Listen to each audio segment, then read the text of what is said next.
अस्सलाम वालेकुम। अच्छा स्टूडेंट्स, ये एमसीक्यूज की सीरीज में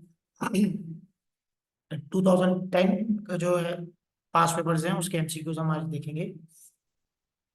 जो भी बच्चे लाइव क्लास में मौजूद हैं वो चैट बॉक्स में क्वेश्चन पूछ लीजिएगा।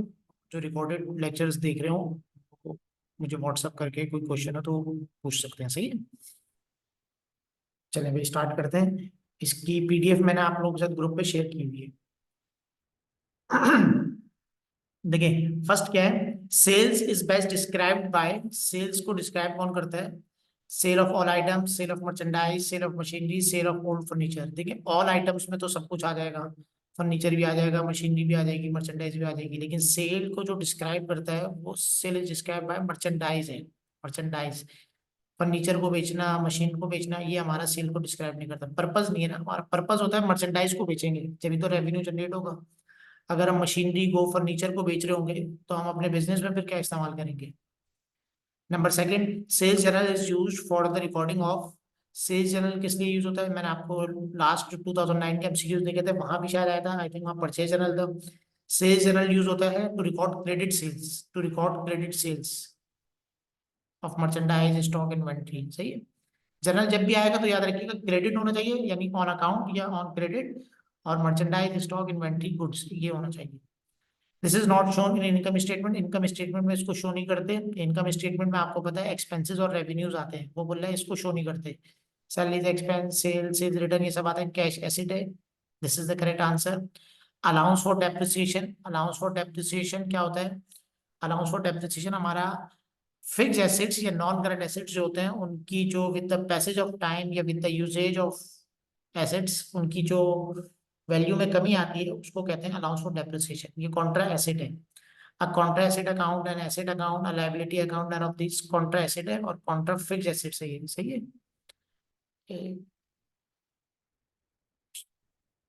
सॉरी ऊपर चला गया था।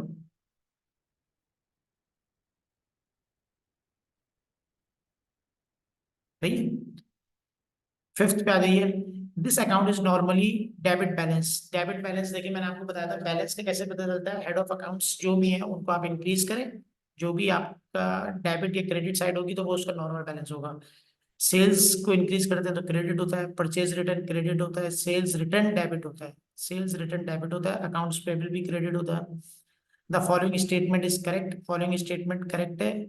Profit increase owners equity, profit decreases owners equity, profit increases liability, profit decreases assets. देखिए प्रॉफिट की वजह से कैपिटल इंक्रीज होता है या डिक्रीज होता है, या लायबिलिटी इंक्रीज होती है या एसेट्स डिक्रीज होते हैं। बहुत आसान है, आप लोग बैलेंस शीट बनाते हैं, बैलेंस शीट में कैपिटल के अंदर प्रॉफिट को प्लस करते हैं, और याद रखें प्रॉफिट की वजह से ऑनर्स यानी जो इन्वेस्टमेंट होती है वो इंक्रीज होती है, कैपिटल बढ़ता है आपका। राइट। नंबर सेवन, लॉस की वजह से कैपिटल डिक्रीज होता है। Cash book is use for recording, I think ये रिपीट हो रहा है, ये 2009 में भी था। All cash and credit transaction नहीं होगा, ऑल कैश ट्रांजेक्शन होगा। ये इजी एमसीक्यूज है। Purchase of merchandise on account are recorded as. Purchase of merchandise देखिए जिस तरह ऊपर सेल्स का था, सेल्स जनरल, यहाँ परचेज जनरल आएगा। उधार पे खरीद रहे हैं, अगर कैश पे खरीद रहे होते तो कैश बुक होता। Direct deposit by a customer, direct deposit by customer is recorded by bank as. Direct deposit क्या होता है? किसी कस्टमर ने आपको पेमेंट देनी है, उसने आपको इन्फॉर्म किए बगैर, आपको बताए बगैर डायरेक्ट आपके बैंक में अकाउंट में डिपॉजिट कर दिए, तो उसको बैंक जो है वो कहाँ रिकॉर्ड करेगा? डेबिट करेगा आपके अकाउंट में, डेबिट और क्रेडिट दोनों करेगा आपके अकाउंट में, या क्रेडिट करेगा? क्रेडिट करेगा। बैंक के लिए हमारा, हम क्या कहते हैं, लाइबिलिटी है। बैंक की नज़र में कस्टमर उसकी लाइबिलिटी है, तो बैंक हमें क्रेडिट करेगा, हम अपने पास डेबिट करेंगे। अभी बात हो रही थी बाय बैंक, बाय बैंक। सही। The act of recording a transaction in general journal is called. General journal में जो हम ट्रांजेक्शन को रिकॉर्ड करते हैं उसको पोस्टिंग बिल्कुल नहीं, पोस्टिंग कहते हैं। जनरल जर्नल से लेजर में जो होता है वो पोस्टिंग होती है। नरेशन बिल्कुल नहीं है, क्लोजिंग है। जर्नलाइजिंग बिल्कुल सही, डी ऑप्शन है। एक्रूड इनकम, देखिए ये एक्रूड लास्ट एमसीक्यूज की सीरीज में भी आया था 2009 में। एक्रूड इनकम क्या है हमारा? Income receivable, income payable, unearned commission, expense. Receivable है, एक्रूड का वर्ड अगर इनकम के साथ लगा होगा तो रिसीवेबल है।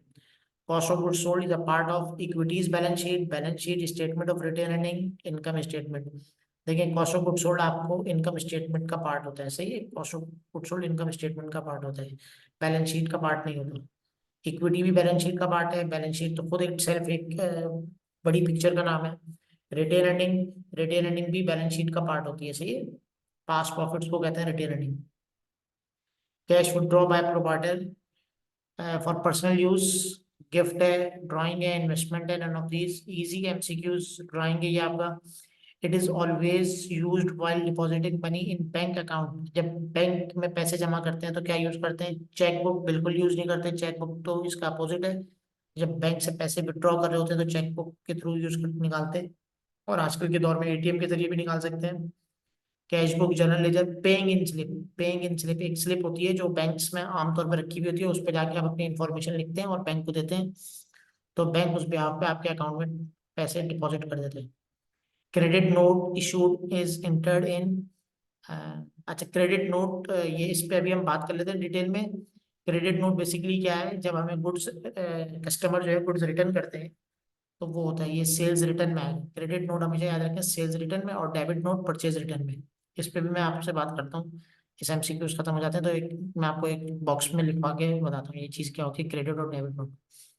The following batch described as trial balance. Trial balance financial position balance sheet होती है, स्पेशल जर्नल नहीं है। All entries in the journal list of balances of the ledger, बिल्कुल डी, डी ऑप्शन बिल्कुल सही है।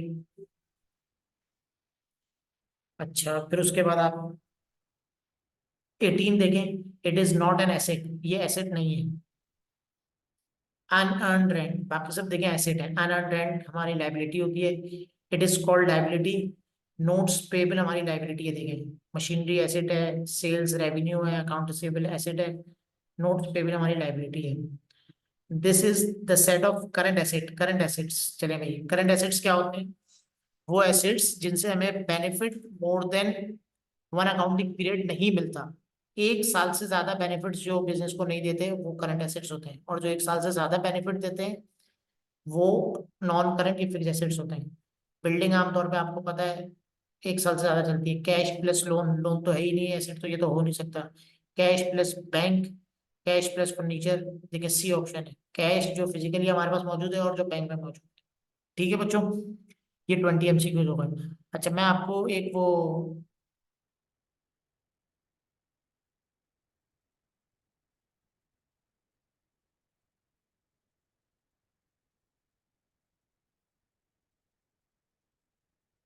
देखिए ये जरा सा आप अपने पास इसको देखिएगा, डेबिट नोट और क्रेडिट नोट ना, मैं आपको ये जरा समझाता हूँ ये क्या है। ये एक एमसीक्यूज आया था उसमें लिख लें आप लोग जरा, पहले मैं इसको वहीं पे ले जाऊँ।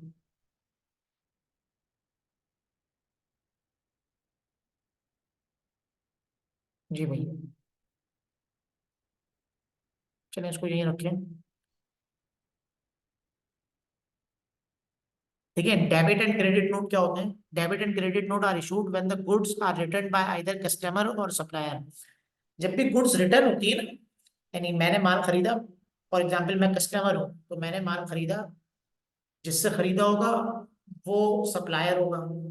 अब मैं गुड्स रिटर्न कर रहा हूँ, किसी भी वजह से रिटर्न कर रहा हूँ, फॉर एग्जाम्पल तो उसका रीजन ये हो सकता है कि उस गुड्स उस क्वालिटी की नहीं है, गुड्स की क्वांटिटी उतनी नहीं है, या गुड्स की प्राइस मुझे समझ में नहीं आ रही है, अब मैं गुड्स रिटर्न कर रहा हूँ, सही है। या फॉर एग्जाम्पल सब, और किसको रिटर्न करूंगा? सप्लायर को गुड्स रिटर्न करूंगा तो सप्लायर को गुड्स मिलेंगे। देखें, debit note issued by the purchaser when he return the goods to the supplier, यानी जब जिसने खरीदी ये चीज है, परचेज की है, अब वो वापस कर रहा है माल जिससे खरीदी है, ड्यू टू एनी रीजन, किसी भी रीजन की वजह से, तो वो क्या इशू करेगा? डेबिट नोट इशू करेगा।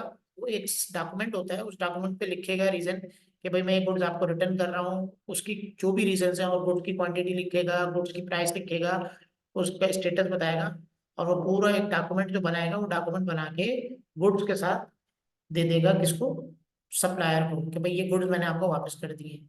राइट, सप्लायर जो होगा यानी जिसने माल भेजा होगा, वो क्या करेगा? वो जब उसको चेक वेक करेगा और गुड्स रिसीव कर लेगा तो उसके जवाब में वो क्रेडिट नोट इशू कर देगा, हाँ भाई मुझे गुड्स आपकी मिल गई है और मैंने एक्सेप्ट कर लिया आपकी रिटर्न। मतलब क्रेडिट नोट जो है वो सेलर इशू करता है जब उसको गुड्स रिसीव हो जाती है, और सेलर के लिए क्या क्या होता है? वो सेल्स रिटर्न होता है, सही है। यहाँ देखिए मैं लिख देता हूँ सेल्स रिटर्न, और यहाँ पे क्या होता है?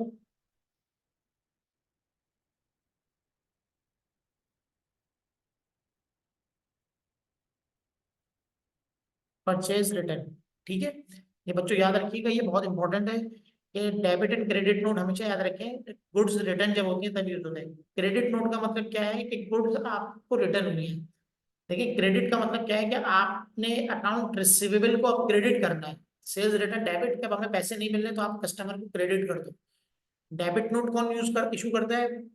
जिसने माल खरीदा होता है उसको पैसे नहीं दे रहे तो वो अपने पास जो सप्लायर है उसको डेबिट कर रहा होता है, मतलब लायबिलिटी को कम कर रहा होता है, तो इसलिए वो डेबिट नोट इशू करता है। सही है, अंडरस्टैंड, ये बहुत इंपॉर्टेंट है, इसको याद रखिएगा बच्चों। ठीक है, कोई किसी का भी सवाल हो तो वो मुझसे पूछ सकते हैं, आपके पास नंबर और क्या कहते हैं चैट बॉक्स की फैसिलिटी भी अवेलेबल है लाइव क्लास में जो बच्चे मौजूद होते हैं। ठीक है बच्चों, थैंक यू, अल्लाह हाफिज।